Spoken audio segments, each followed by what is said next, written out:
Our mission is simple. We want to help our viewers master the contents of the Elements of Statistical Learning, which is a seminal treatise in the machine learning space.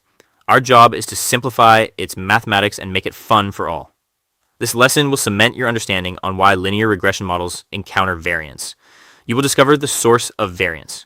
Ultimately, we will derive the expression of variance for beta hat and interpret its results by building confidence intervals. 3 highly trained chemists run a pharma business. They are great friends and love science. Jason likes to mix chili in his product. Wally is a crystallography genius. Gusta is their boss who runs a successful trucking company. They want to increase their product's purity via analytics and plan to use linear regression. Scientists want to measure the impact aluminium concentration has on the purity of crystal. They all work in the same safe lab, use the same tools, procedures, and methods. Each person comes at a different hour and measures the crystal purity for varying concentrations of aluminium and plots his results. All of them fitted a linear regression model. The aluminium concentrations form the x-axis. The purity observed against it forms the y-axis. Similar conditions with each guy as talented as the next, still they get slightly different beta values and observations. Also, the observations do not fall in a straight line, but they exhibit a general linear behavior. For sure, there is some random variable which influences the output. If we can identify the source of change, we can surely make our interpretation better. So now each person measures the error, which is the gap between the model fit and the actual output observation. Despite working in the same laboratory, the 3 scientists get different individual errors. They stack these errors as a column. The vector made is known as the error vector. The individual components of the error vector are output from a normal distribution. Though we will derive the exact distribution in a later lesson, it is important that you are familiar with the visual intuition. The error vector is the source of all variation in the linear regression model. It induces variance in the estimates of beta y hat and is the basis of variance sigma square itself. We will now provide an easy theoretical intuition where we understand why beta hat and y hat vary with our selection of the data points. Refer to the expression in the left. Beta hat is a sum of the true model parameter and a linear combination of the error vector in red. Similarly, the y hat expression on the right is a sum of the true projection and a linear combination of the error in red. The error vector is a normal random variable of shape m by 1, where m is the number of data points. It is this randomness which affects our estimates. Of the error information also enters our model parameters beta and y hat estimate itself. Next, let us see this intuition live with a visual example. The linear algebraic interpretation of linear regression is often more intuitive and refreshing than considering one data point at a time. In the linear algebraic interpretation, the y vector occupies Rm space, where the m observations constitute one long y vector. We cannot visualize m dimensions, hence, for simplicity, we are using a 3D explanation. Similarly, we have the error vector. This too is in Rm space, where the error observed for each yi is built into one long vector with m components, very much like what we did for y. Both y and the error vector are living in this Rm space. Now, visualized in blue is the vector space of x. This blue space is the column space of the input feature matrix x. The job of the linear regression model is to project the y vector into the vector space of x. When we perform the operation x times beta hat, we get y hat.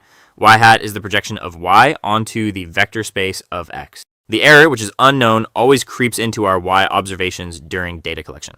This is built into our linear regression model assumptions, which we will discuss later in the lesson. You can see how the error vector also, unknowingly, projects into the vector space of x. The final output y hat contains the effect of both the true y projection and the error projection. Hence, an element of randomness will be always present in our model output. This is the world we live in, and we will deep dive into this next with the derivation. This is the day you finally overcome your linear regression derivation fears. We will make each step super easy. Stated here is the estimate of the linear regression parameters beta estimate called beta hat. To view its full derivation, refer to a previous lesson in the description.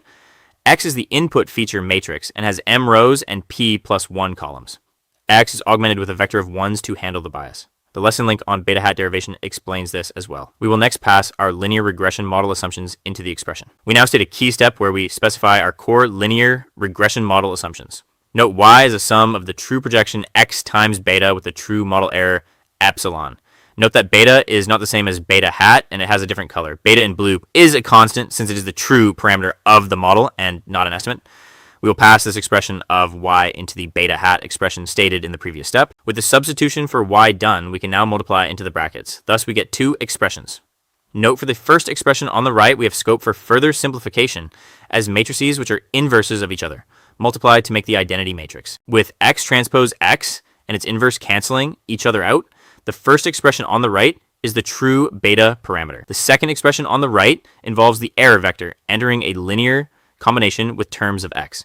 What this expression demonstrates is that in our estimate of beta hat, there's surely the true parameter information residing. However, the error information also leaks into the vector space of x and adds into the true parameter, thereby disturbing the estimate. Note that we can never really estimate the error vector as it's a random variable. It is this error leaking into beta, which is the true cause of beta hat being a random variable. We are now ready to apply the variance operator to our simplified equation. We will apply a simple statistical property of variance. When we calculate the variance of A plus B, we obtain the variance of A plus the variance of B plus twice the covariance between A and B. In our case, the first expression is beta, and the second expression is the linear combination of the error.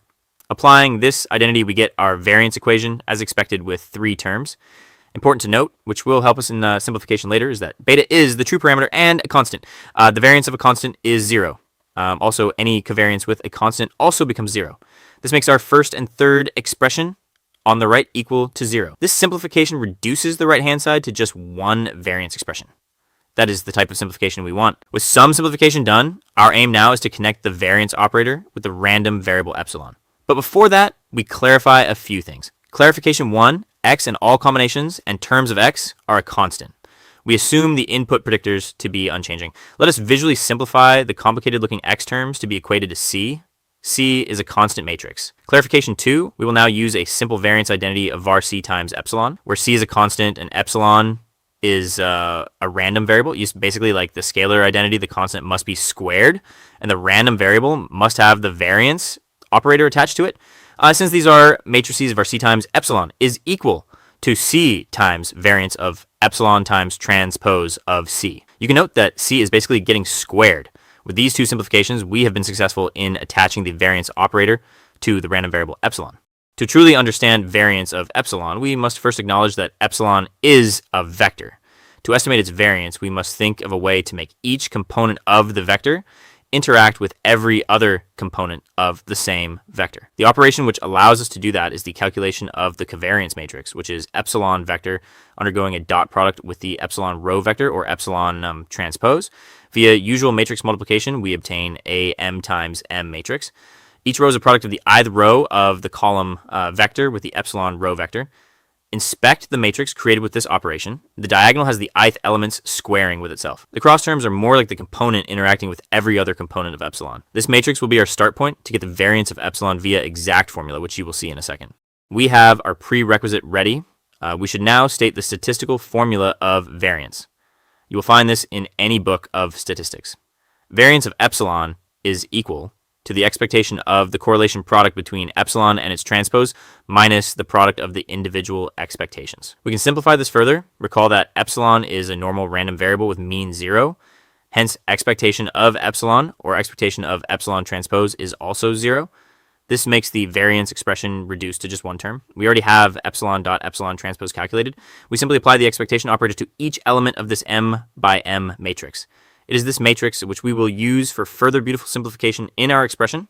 Recall from the linear regression model assumptions. The model specifically assumes the independence between two different data points. This implies that the expectation of any cross term will become 0. More simply put, the expectation of epsilon I times epsilon j, where I is not equal to j, will be 0. Because when two random variables are independent, the covariance between them is 0.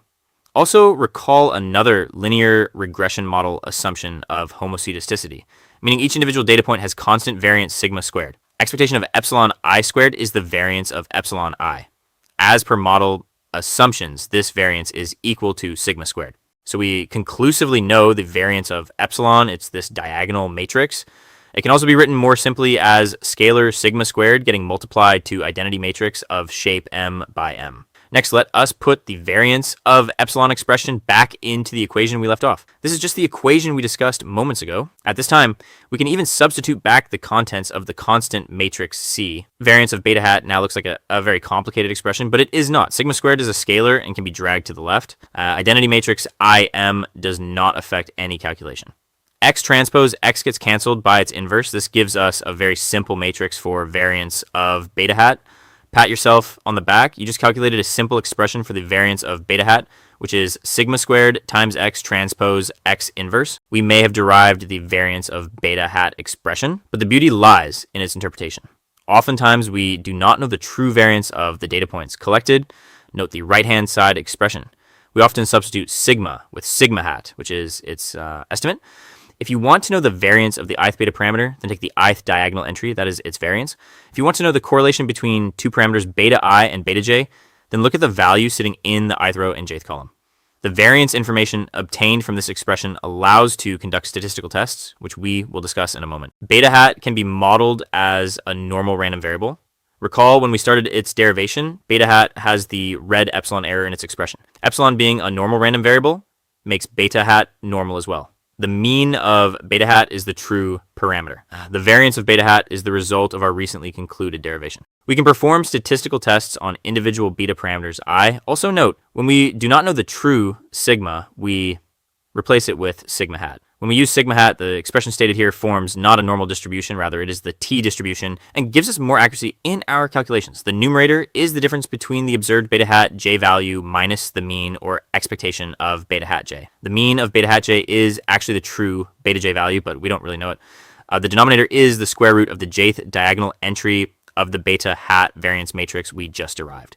Together they form the t statistic, which is very useful in estimating a confidence interval for the true beta j value. The t-statistic graphically looks like the curve in white. The white curve denotes the probability density for a given value of the t-statistic value on the x-axis. Different values of t can have different probability density as denoted by the curve.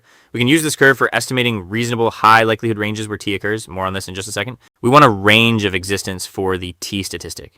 The blue zone is where we want t to reside. The higher the probability density, the higher the likelihood of existence. The red areas are areas of low probability of occurrence. We do not want the t-statistic to live in the red portion. The border points of the red area are denoted by critical points called t alpha and minus t alpha.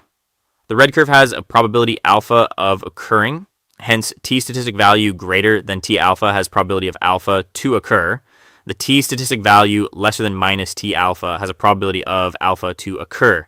For our t-statistic to remain in the blue zone, the t-statistic must lie between the two critical points. We can use this range to determine a confidence interval for true beta j. Just rearrange the terms across the inequality and obtain a range for the true beta j. This range has a probability of 1 minus 2 alpha to occur and is highly useful. Oftentimes, if 0 is within the confidence interval, statisticians may assume that the true beta j value is not very different from 0. Congratulations, you did it. What was seemingly a complicated topic has now been mastered. Pat yourself on the back. You now know why linear regression models have variance. You hand-derived the expression for variance of beta hat, and even applied the results in confidence intervals. Excellent. Stay tuned for part 2 and part 3 in the linear regression variance series. Do hit like and subscribe and support us in our mission. See you all later.